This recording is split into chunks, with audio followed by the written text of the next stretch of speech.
Hello, everyone. It's Shane Kanto, your Wasteland reviewer, and welcome to the Wasteland Vintage Roadshow here on the SPDM Crew Podcasting Network. And this is my monthly podcast here on the crew where, this just gives me an excuse to gush over my favorite films. And joining me for a second time in the past couple months is my good friend Griff. Griff, thank you so much for coming on. Shane, thank you very much. Absolutely. And Griff is indeed a lover of classic cinema and also a new member of the movie club over on my YouTube channel, The Wasteland Reviewer. So you could check out our first Griff's first discussion on the movie club with the Matrimaniac from 1916. But we're talking about something much more modern and much more gritty than that movie for sure. Because we're going to be diving into Taxi Driver, which for me personally is my favorite Scorsese film and the first one I'm going to be talking about on this podcast. So a great way to place to start is talk a little bit about Mr. Scorsese then. But Griff, what are your thoughts on Scorsese in terms of like how do you are you a big fan of his? What are some of your favorite films? Stuff like that. I've been a big fan of Scorsese for a long time. I don't recall the first Scorsese movie that I've seen. I've seen most of his movies.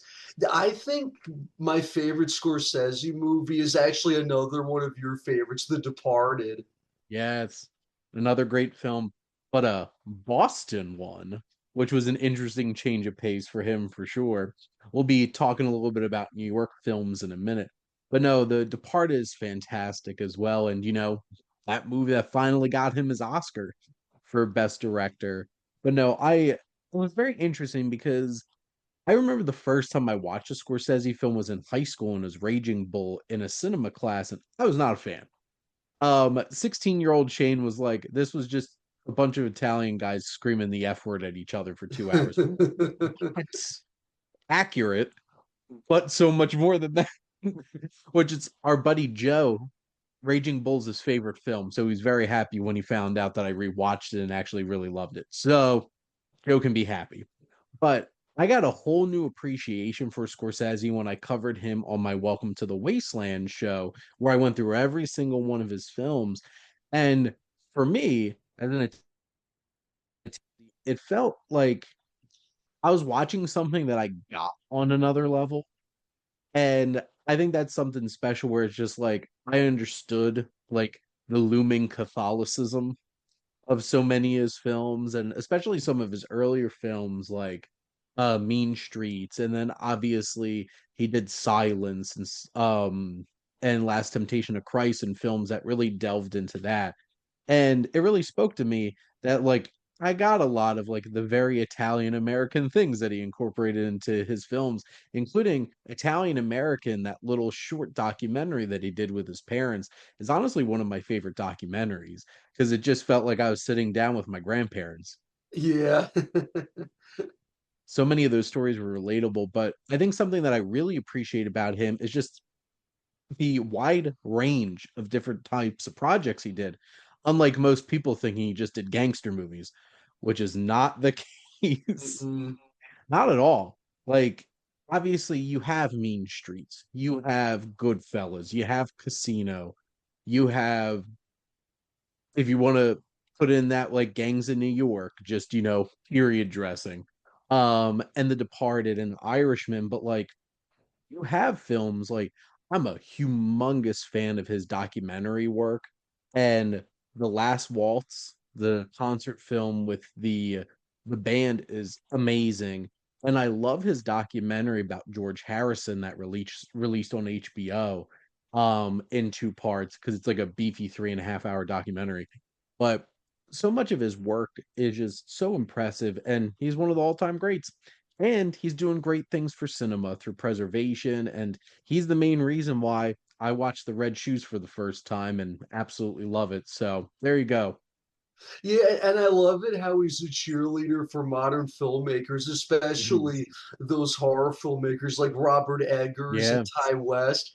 But going back to the documentaries, I almost forgot he directed that documentary about Bob Dylan called No Direction Home. That's Mhm. definitely a great one, not only for Scorsese fans, but also for Dylan fans too, because it's one of those rare opportunities for you to see Dylan as himself. And I was going through Scorsese's filmography. I didn't know he directed the movie Kundun, the Yeah. movie. I think it was about the Dalai Lama, the Mhm. early years of him, his family, or something like that. Yeah, it's part of basically he has a faith-based trilogy of films with Last Temptation of Christ, Kundun, and Silence. And Silence is one of my favorite films from 2016. That movie really blew me away, and it makes me really sad nobody saw it. Yeah, when I saw it at Hillsborough Cinemas, I think it was the last week it was there, and it was a 10 p.m. show, and it was just me and two other people. I really liked it, and you're right, Shane. It's a shame that it didn't get the attention and the acclaim that it deserved. Wow, Griff, that was commitment, a 10 p.m. showing for a almost 3 hour Yeah, film about. I think I was working at Hillsborough Cinemas that day, and I got off real. So I'm like, yeah, I would just go see Silence, and this was before the era we're in now, where a movie's in theaters for like 2 weeks, and then all of a sudden, bam, it's on streaming services. Well, that one was barely in theaters for like 3 weeks because nobody saw it, and then they pushed all the screenings out. But no, it did not wind up on streaming within a couple weeks for people to go check it out. But that was one of my favorite films from that year, and they rushed it because they didn't even release a trailer until October and it was coming out in December. And they tried to squeeze it in for award season. It didn't work out. They should have punted it to next award season and gave it some time to like really build up anticipation. Hmm. But alas, it happened. Yeah. But Scorsese is one of the best around, and he's still making incredible films. Killers of the Flower Moon, the fact that like an 80-year-old man made that movie is just mind-boggling to me, for sure. Yeah, Killers of the Flower Moon was good. I also loved Goodfellas and The Irishman. I think The Mhm. Irishman was definitely a swan song for that type of movie, that gangster movie, and for him to get De Niro, Pacino, Mhm. Pesci, and Keitel all in the same film together, that was a monumental feat. Yeah.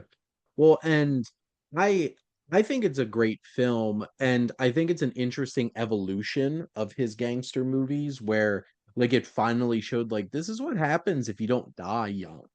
You Mhm. grow old and you're isolated and none of your family's around. That was so sad. Like that just was such a poignant shot at the end with him being in the retirement home all alone, sitting in his room and it just pull him back. But I was actually just having this conversation with Jess, my wife, that I was a little frustrated that they could have made a big opportunity for a young Italian American actor to play a young De Niro, but they decided to DH him and try to make a 80-year-old look like he was stomping somebody. Yeah. That's never gonna look good. But Netflix paid him to do it. They gave him all the money to use all that de-aging, so there you go. But thinking about one of the biggest things that Scorsese's attached to are New York films because obviously like Taxi Driver, like you feel the filth of New York City at the time, and we even hear Travis talking about how they just need to wash all of it away. But Griff, what are some of your favorite films that like really like take place in New York and have that as a big piece of it? Hmm. Well, I would say aside from Taxi Driver, I think another great New York film, it came out in the early 70s, Superfly, which was Nice. part of that, so-called blaxploitation era Hmm. film. I think that's a film that really captures the essence of New York at that time, the grittiness of it. Absolutely. And I feel like a lot of those black exploitation films really took advantage of like the Harlem setting and stuff like that. And you really like feel the city as a Mhm. part of it. I feel like there's a laundry list of Woody Allen films, Sure, obviously, that are like very New York. Because, I think the only filmmaker that sensationalizes New York more than Martin Scorsese is Woody Allen. So whether it's like Manhattan or you have plenty of pieces of like Annie Hall in the New York elements, and even somebody like a Noah Baumbach with like films like Francis Ha and even Marriage Story, where New York and LA are such like conflicting essence. And Noah Baumbach's obviously a fan of Woody Allen, so I think that's pretty clear that he channeled a lot of that. I'd even say like The Godfather. Obviously it's a little out of the city, but you still have some of those iconic moments in the city, or The Godfather Part Two, especially right. that whole entire assassination of the Don in the city by Vito, where he's like climbing across all of the buildings and everything. It's a excellent use of the city for sure. And, there's a lot of films that are able to just leverage that and really use New York as that kind of like love letter kind of setting. Um, there's not a ton of like my favorite movies that are like New York set movies, but I do have a lot of Jersey pride. Love to see more. I love when I find out that movies set in New Jersey. Even watching that new Eddie Murphy, Pete Davidson, The Drop Off, or what the pickup or whatever that was on Amazon. They were Yeah. driving down the like Atlantic City Expressway. I'm like, wait a minute. And they're going to a whole bunch of South Jersey places. I'm like, Jersey Pride. I don't like this movie, but Jersey Pride. Yeah, that's too bad because they're both great and the Mhm. story looked good, but I know it got pretty poor reviews. I'm not blaming Eddie Murphy or Pete Davidson for the movie. So, also, one other New York movie I had to throw out there is Brooklyn. I love that movie so much. And obviously, it's very much about an immigrant coming in and really connecting with her new home of New York City and, falling in love with a good New York paisan named Tony. Yeah, Because, I remember seeing that at Montgomery Cinemas. Yeah, and it was really good, Saoirse Ronan. that is 100% a Montgomery Cinemas kind of movie, too, Yeah, for and sure. and it was in the big theater, and I think it was there for at least 2 months. hmm I could definitely see the older clientele of Montgomery flooding out to go see Brooklyn. Hmm. Honestly, it reminds me of my grandparents a lot because my grandfather was an Italian American and my grandmother was like English, Irish, and Scottish, and I'm like, it just hits a little bit different. But alrighty, so let's dive into Taxi Driver though, and I think it's an interesting place to start is like the setting of New York City.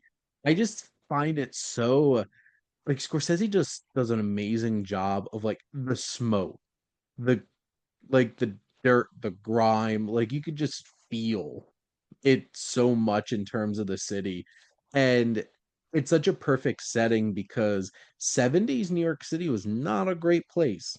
And it would be the kind of place where somebody like Travis would, built up all of this like frustration and stuff like that. And all the to his words the filth that needs to be washed away. But Griff, how what are your thoughts on how Scorsese leveraged the city for the story? Well, when I first saw Taxi Driver, I think I rented it from Hollywood Video to tell you the Nice. truth. And I've never seen a movie like that before. And what I mean by that is, I never saw a movie before that was so gritty. You felt the scumminess and the sliminess of the city. The only other movie about New York before that I could think of is perhaps Mean Streets, also directed by Also, Scorsese, yep. which also featured De Niro and Harvey Keitel. I Mhm. mean, it had that Mean Streets had that grittiness and sliminess, but nowhere near the same level as Taxi Driver. Well, and I think it's so important that so much of this movie takes place at night.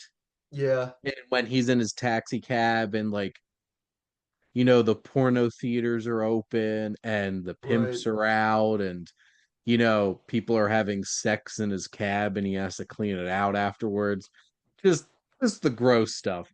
And it's so important for that to come to light. Like this movie's called Taxi Driver. Like we got to believe like this whole entire experience of him being in isolation and just dealing with the worst of the city and like even Martin Scorsese's character who pays him to just sit there so he could fantasize about murdering his wife and stuff like that. It's just like there's some like dark stuff that come out at night in this New York City setting for sure. Yeah, originally Scorsese wasn't supposed to play that role. I forgot whom it was, but for whatever reason, the original actor couldn't make it, so Scorsese inserted himself in the movie at the last minute. It definitely worked. But yeah, he gives great performance. He's unnerving and creepy, and it just really works for that character in that scene because that's exactly the emotion and feeling that the audience is supposed to be eliciting from it. It's just so eerie and uncomfortable. And oh, go ahead, Griff. No, Scorsese told De Niro, you don't have to talk. But honestly, in that scene, De Niro didn't even need to talk. You could just evaluate his facial Mhm. expressions and his eyes. You could just tell he just wasn't having it. No, and I think this is a nice segue into the directing because that scene is it's staged so well because like it keeps cutting back to Scorsese like really antsy like put it back on, put it back on, put it back on in the back seat and like you're getting these shots of basically De Niro's eyes and we're just seeing him processing this and like should I like get this guy out of my cab and drive the hell away? And what I think is so impressive is it's hard to make such a small, confined space really come to life in a film. And just the way that he navigates the taxi throughout all these scenes of like catching those reflections in the mirror or like either looking at Travis staring at the mirror or him looking in the mirror and seeing the people behind him even like that last scene of the film is so well shot and really impressive and it gives you like is this really happening is he seeing stuff and like it builds up that mystery and tension for sure. Yeah, the ending definitely has many different interpretations. When De Niro did his interview with James Lipton on Inside the Actors Studio in 1999, De Niro said at the time that he and Scorsese were actually thinking of doing a sequel to Taxi Driver. Now, Interesting. how and why that didn't come to fruition, I don't know, but I'd still like to see it. And really, if Paul Schrader's still around, if he wrote a script. Well, it's very interesting because I just from context, from reading books on Scorsese, this was a really bad time for him because he wound up making New York, New York, and it was really not well received. And he almost died of like drugs and stuff like that in the late Right. 70s. And it was De Niro who kept pushing to get back to work because De Niro was the one who wanted to make a movie about Jake LaMotta Mhm. and kept pushing for them to make Raging Bull together. So I'm guessing like Driver kind of like took a back seat to Scorsese trying to do something bigger with like New York, New York, and then De Niro really pushing for something like uh Raging Bull, another New York film. I feel like it's certainly not the same kind of tone and everything, but like after Hours is that same kind of like capturing the seediness of New York City kind of vibe of a film that Scorsese did later in the 80s with that film. But there's some other moments in this film, like the big moment, like the climax, that whole Yeah. entire sequence with the blood and the prosthetics and like blowing limbs off and like it's so visceral and violent and Scorsese's not pulling any punches and then you just have that whole entire shot of him going like with all the blood and everything, and the camera pulling out over the whole entire scene as it goes out to the streets. It was masterful. I'm like, Scorsese knew exactly what he was doing. And to be honest, like, this is his first 10 years of filmmaking, and this is one of his biggest films up to this point, and he was swinging for the fences with some really interesting directorial choices. Mhm, and that was the scene that was gonna brand it an X-rated movie, and then, after many arguments, confrontations, we toned down the color of the blood to make it R. In fact, I found out recently that there was a story he was actually gonna go to an executive and, point a gun at him or something and steal the original cut. There's a clip of the new Apple TV documentary about Scorsese where he tells his daughter Yeah. that. Oh my. Which, yes, Griff and I and our friends are very excited for Mr. Scorsese, the new documentary series coming to Apple TV Plus this fall. So we'll definitely be tuning in when we get a chance. But like, there's so many great, I guess, Griff, are there particular moments that really stood out to you from Scorsese's direction or like the cinematography and stuff like that? Definitely the opening where it's very gritty. There's smoke everywhere. The cab comes out and the music's very ominous. The great Bernard Herrmann Yes. composed it, but then all of a sudden, it goes from an ominous score to a jazzy score. Almost like noir. Neo noir, Yeah. that sort of thing. Well, and that's a great point too, was another big talking point is Bernard Herrmann's score, because like he goes hard. And you do have those big jazzy noirish kind of moments that really stand out. That sax going, Yes. really going for that saxophone. But there are those like it's more atmospheric kind of noise, and it's just like and these tones that right at the beginning with the taxi cab going through the smoke, and at the end that whole entire shot of the camera pulling through that building, you just have that tense music as well. And um it was such an interesting experience that was so haunting and unnerving at times with the music, and then others where it's just like it's cool. And it really captures that like 70s kind of vibe and really matches well with the setting of the film too. It's funny because I have a playlist on my Spotify called Is This Batman? Because every time I listen to a movie score, just guesses if it's Batman or not. Yeah. Um, and I recently, because what I usually do at work is I take my break is I sit and read a book, and I have movie scores in the background because I don't like silence. And so much of this score from Taxi Driver has been popping up recently, and it's great music. Just like all that jazzy kind of music really works well and everything. But like it really just does capture the feel of this film, and there's so many like to the point of like the taxi cab sequences that are so confined and claustrophobic. There's a lot of scenes of Travis just in his apartment and how Scorsese like captures him doing his workout or doing these things, writing his letters, writing his thoughts down and stuff like that. And all the like the montages of him working out and just how the camera moves within his apartment's really effective and interesting too. Yeah, yeah, trying to do anything he can to improve himself, because his world is so insulated and, the apartment's, dilapidated and, Mhm.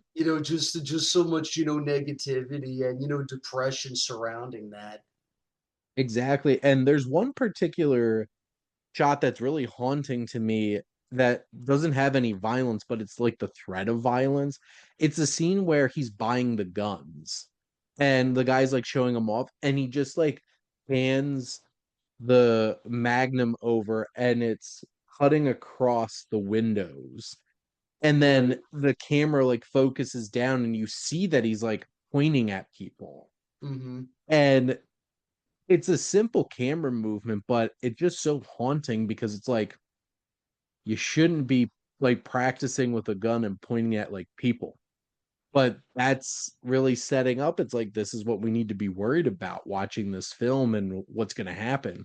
Mhm. Because this film is unnerving and doesn't pull punches. And a big part of it that does give it a very noirish feel on top of some of that like jazzier type of music is the voiceover. So, what are some of your thoughts on how Scorsese leveraged that voiceover for the film? It was definitely an important part because it really took you inside the mind of Travis Bickle.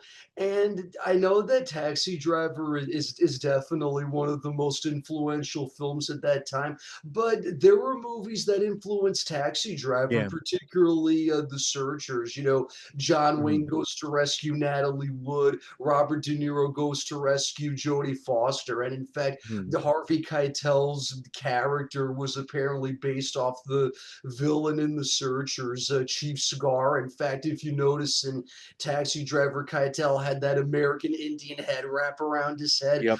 Apparently, it was a nod to Chief Scar from The Searchers. That's interesting because I know The Searchers is one of Scorsese's like five favorite films, and I'm Yeah, a huge fan of The Searchers as same. well. And very interestingly, that was last month's episode. Um, this podcast was Patrice, my friend Patrice and I talking about The Searchers. So this is very fitting.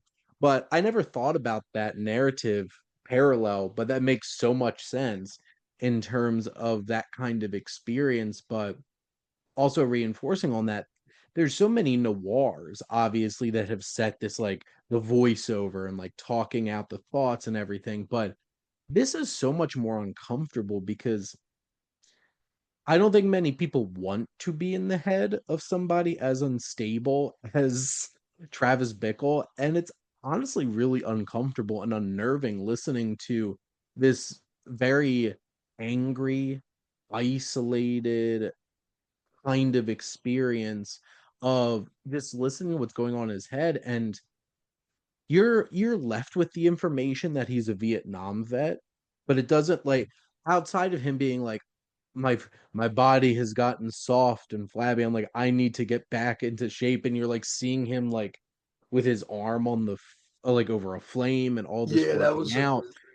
Yeah, it's really uncomfortable. And that kind of regimented life of a soldier and like he starts wearing like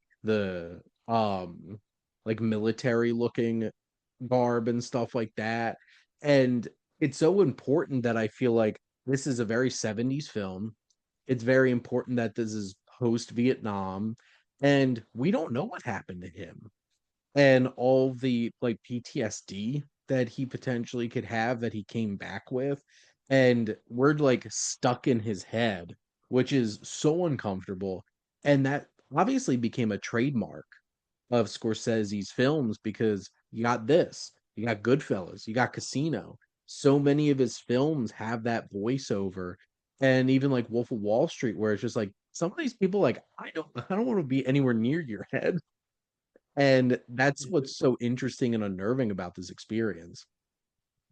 Yeah, just Paul Schrader, when he wrote it, he specifically chose Vietnam because he knew about all the trauma that came along with that war. So he wanted it to be applicable to Travis Bickle.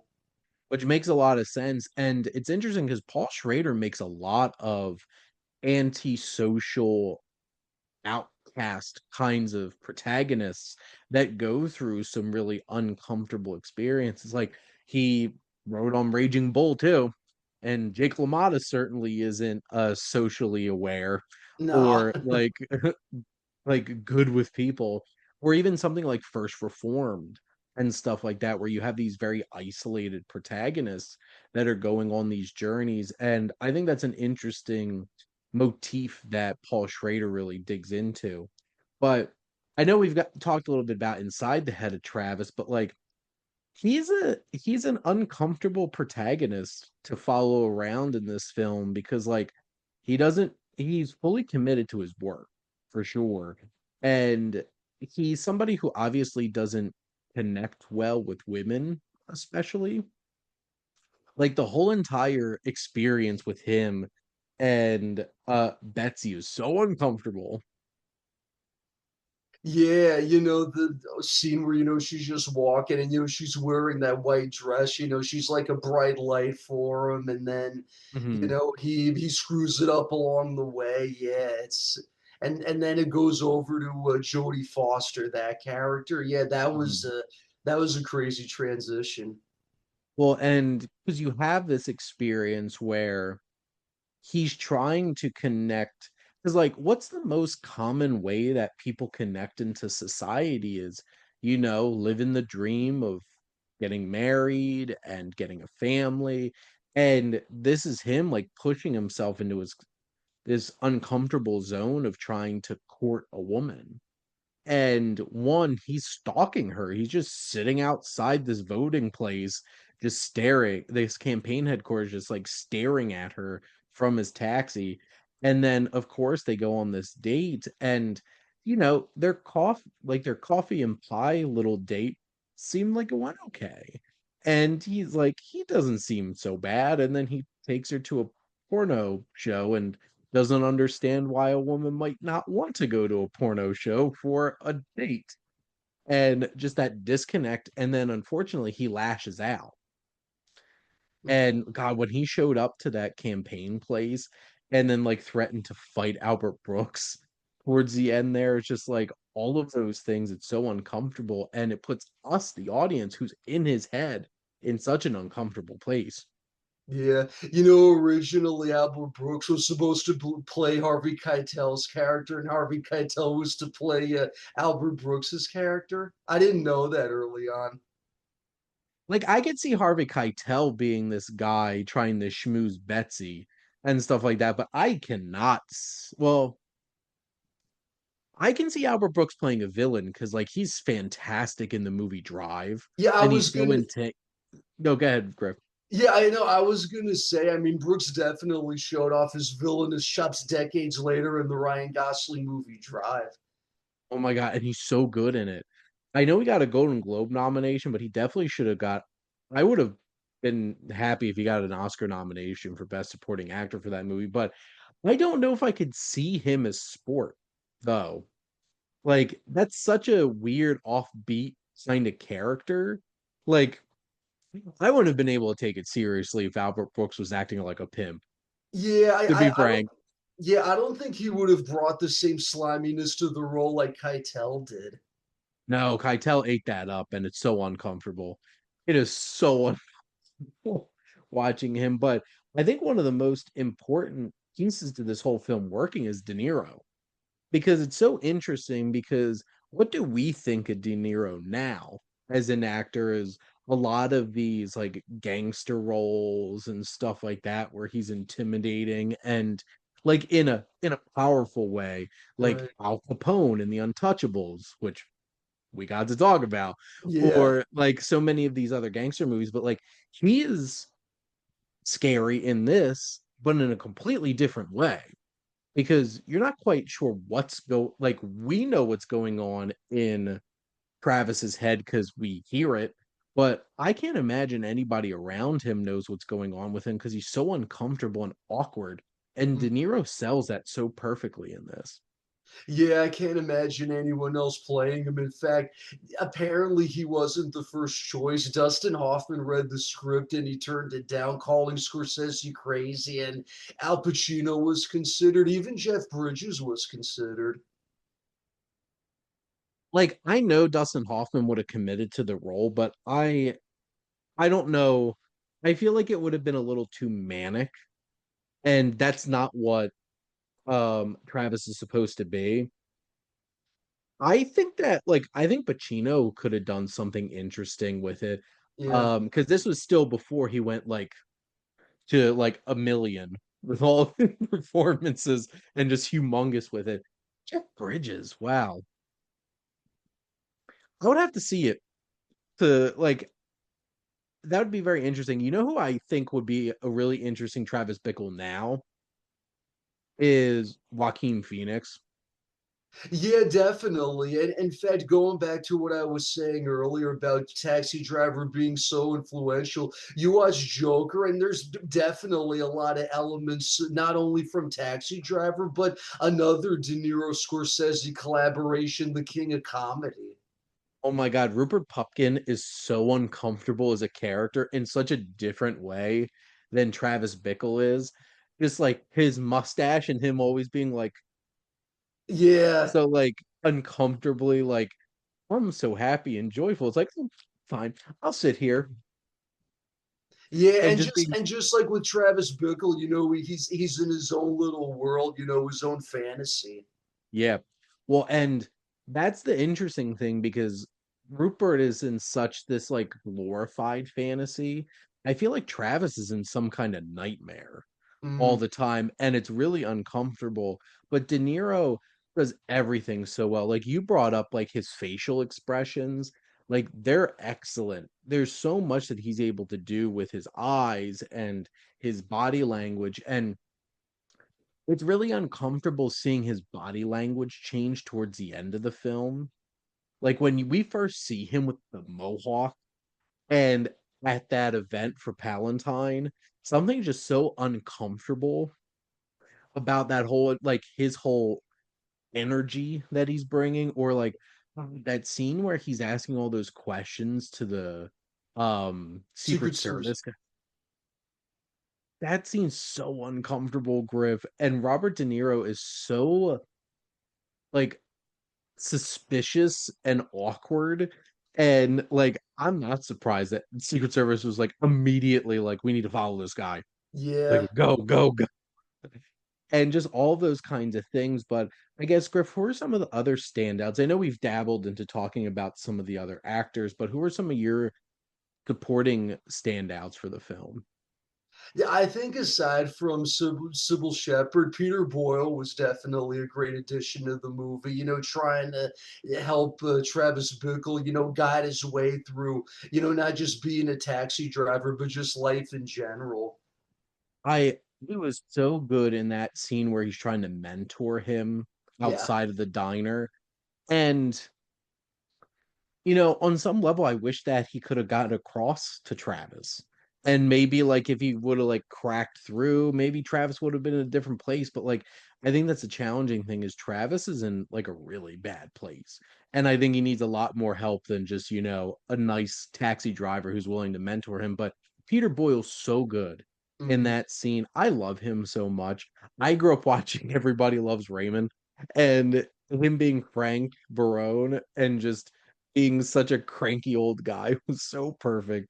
And he's great in Young Frankenstein as well, but this is a really great supporting role for him to stand out in. Obviously, the biggest thing is Jodie Foster. Mm. Um, because what was she, 14 in Yeah, this? I think Something like yeah, that? yeah, I think she was around the age of her character 12, 13, 14, and yeah, there was a lot of controversy there, and then of course later on with what happened with Ronald Reagan. Yeah. Don't watch movies and try to replicate the stuff that happens in them, people. But like Jodie Foster is so good in this film, and because she got nominated for an Oscar for this, right? Right. What she deserved, because like she is acting well beyond her years. And what's interesting is she did that in Alice Doesn't Live Here Anymore, which was another Scorsese film a couple of years earlier with Ellen Bernstein and Chris Christopherson. But like Jodie Foster has been an amazing actor since she was a child.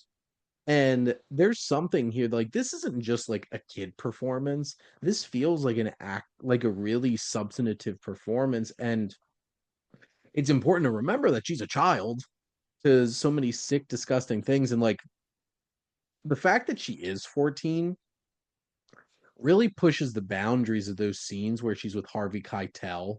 Like that one in the apartment, just the two of them, is just so uncomfortable to watch, realizing like Keitel's probably like a 30 something year old man pushing 40 at this point, and just that whole entire dynamic. But Jodie Foster's so incredible in this film.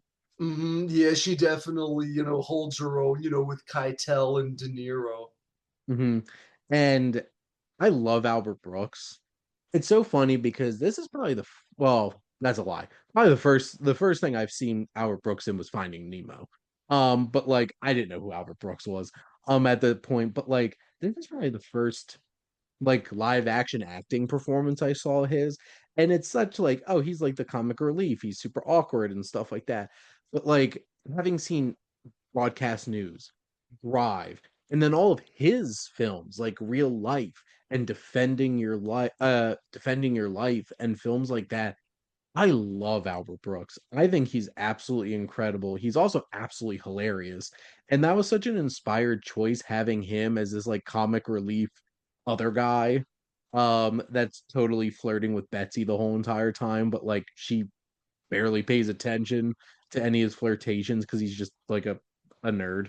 Yeah, if the first movie I ever saw him in was Mother with Debbie Reynolds. I actually rented the Same. videotape from Nice. Blockbuster. And yeah, I almost forgot about Finding Nemo as well as Drive. And yeah, I've heard of Defending Your Life. That HBO Max documentary that came out about him 2 years ago, I didn't realize the impact that he had on stand-up comedy, especially among the writers. Exactly. I had no idea about that either, and I also didn't know how deep of a connection he had to the Reiners. Like him and Rob Reiner were best friends.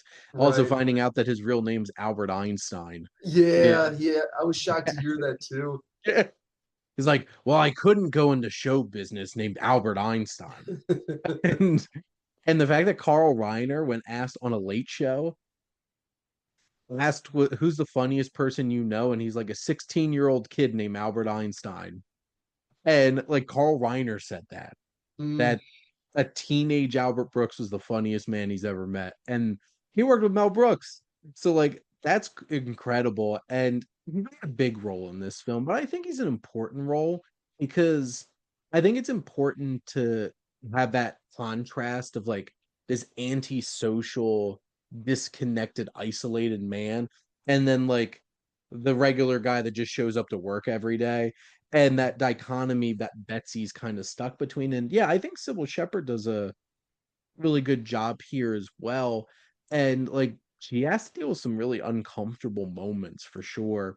And like that whole entire date, both of them sell that so perfectly on both sides of that experience for sure. But I think a big thing here is thinking about really the messaging and what this film is trying to say. And I think Scorsese is really putting like a mirror up to people and society of like, we have people like Travis Bickle walking around every day.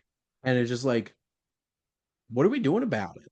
Like allowing people to be so isolated and disconnected to the point where it breeds violence and antisocial behavior. And I think it's important, like that connection to Vietnam and thinking about like what we did with our veterans when they got home. Because whether it's this or First Blood or so many other films showing that.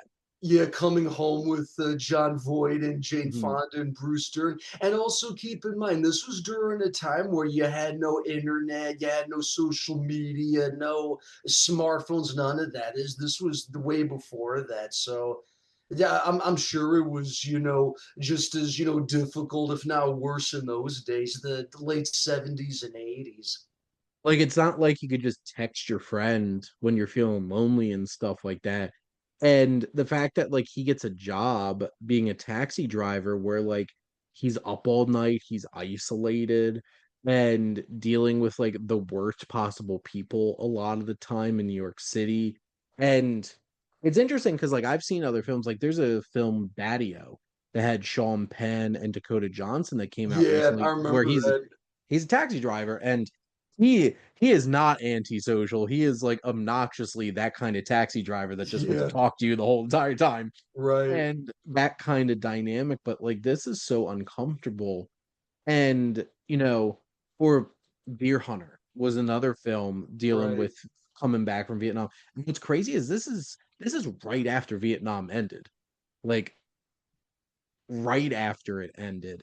And this was before any of those other films.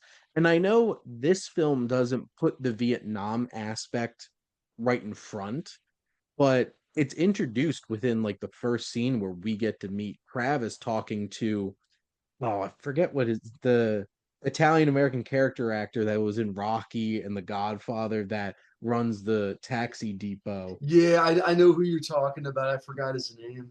Oh, Joe Spinell. And they're sitting there and like their whole entire interaction of talking about like, yeah, I was in Vietnam, I was a Marine.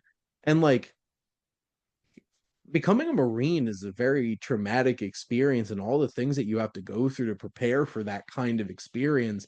And like there's no like he's not going to a VA or anything like that for help or anything. He's just living in his own head. And very few people are shooting lifelines out. And that I think that's what why that scene with Wizard is so important because somebody is throwing a lifeline out to him and he's desperately trying to get across to Travis, and Travis just like, what are you talking about? And like being completely confused about that. And the fact that all he does is sit at home and like that whole entire montage of like, that montage of the like, you talking to me? That whole sequence is so uncomfortable because it's like this who's this guy have to talk to? He's just like talking to himself in this mirror and having these fantasies about being a hero and stuff like that. And who's he interacting with by the end of the film? Uh he's interacting with a pimp, a 14-year-old sex worker, and stuff like that. Like these are his connections to society. And I feel like Travis would probably be sitting on like 4chan and like the darkest depths of the internet today. And Yeah, like that's yeah, the somebody kind of like him. yeah, and it's uncomfortable to think about. It's like, where did things go wrong for him? Why didn't nobody there to get help? And I think it's so uncomfortable by the end that like he goes in and guns down all these people, and the ending is like propping him up as this like cult hero and stuff like that. And it's just like it shows how little that we know of the people that like are plastered all over the news. It's like, isn't the kind of person that we should be like cheering on and rooting for? It's like this is a really disturbed individual. And now you just reinforce him with a hero complex because you just made him into a hero. Hmm. Yeah, yeah, and like we were saying earlier, it's all up for interpretation. Like, was that really his dying dream or whatever? Well, and that's the interesting thing because like was that his fever dream as he's sitting there on that couch bleeding out and dying? Or like did this really happen or did he actually get through it but then he imagines Betsy popping up, which like I wouldn't put it past him because like he obviously is not mentally well Right. and like those kinds of things. And like if it is all true and she really did come back because she's interested now that he's a hero, he's the same person. He's the same person that took you to a porno show. He's the same person that like made you feel uncomfortable. It's just you throw that title on, and I think that's really what Scorsese's trying to do, and just being like, we live our lives and don't even think about the people like this Hmm. that are in our cities or right around the corner, and like who's helping them and trying to put them on the right path. I think it's important that we don't have a lot more backstory on Travis, but I would imagine his backstory would be pretty interesting to see. Yeah, yeah, it's interesting how he doesn't talk about, what he went through during that time because I think it's meant to make the audience think about it more.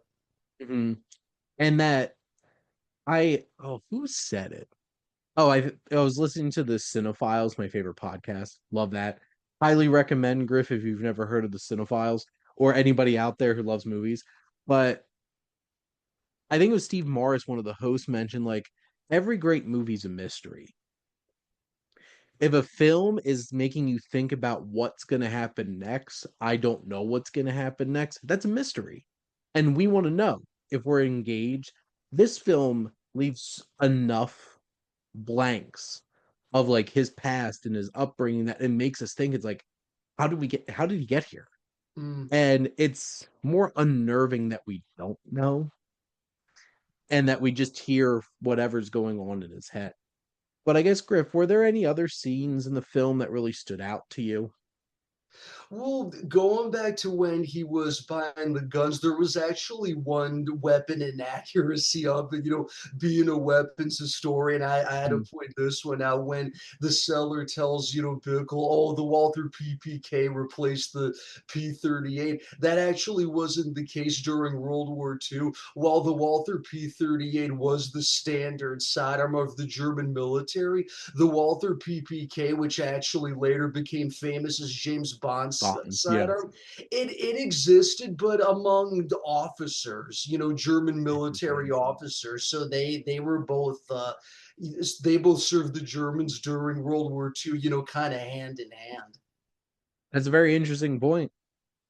Uh, I guess that guy needs to brush up on his gun history before he Yeah, starts trying to sell guns off to people.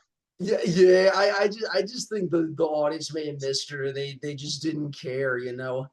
Well, I don't think most audience members are going to think about that. And Nah. also, I don't think Travis was thinking too hard about that. He went in there knowing he was going to buy some guns. Right. That guy found the right customer that day because how much did he spend? Like $1,000 on all those guns or something like that. Yeah. Like one of them was 250, the other was 350, and yeah, something like that. Yeah, but probably close to $1,000 if that.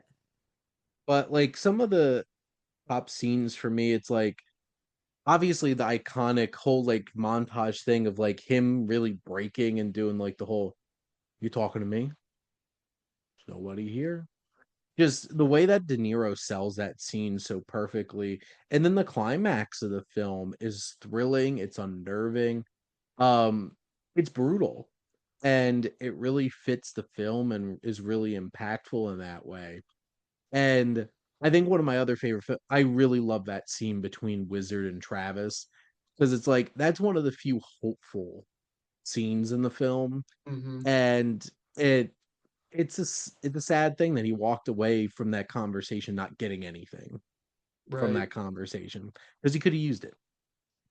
But I guess Griff, wrapping things up, I thought I had a fun question for us to answer. So obviously Scorsese's been doing films for like 6 decades at this point, and he's still making movies. But Griff, what kind of film would you want to see Scorsese's like say his last film? What would you want to see from him?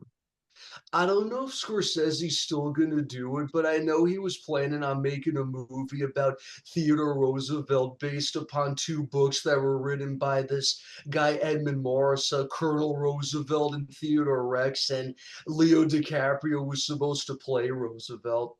I'm still hoping he'll do it. I don't know if it's going to come to fruition, but I'm hoping if not the last movie Scorsese directs, it'll be one of the last. I I saw that that was something in like because like Scorsese still has like looking at his upcoming projects, he has like 12 of them. There have been so many things announced and stuff like that. Roosevelt is on there as Mm. one of the ones that was announced, which is interesting because it looks like A Life of Jesus is probably going to be that next film that he's working on. There was even like the Grateful Dead they were talking about. One that I really wish he would get around to doing is The Devil in the White City. Oh, I forgot about that one. Yeah, well, again, another future collaboration with DiCaprio. Yeah, and at one point Keanu Reeves was involved too, because there's two main characters. It's H. Holmes, the serial killer, and then like the investigator and stuff like that.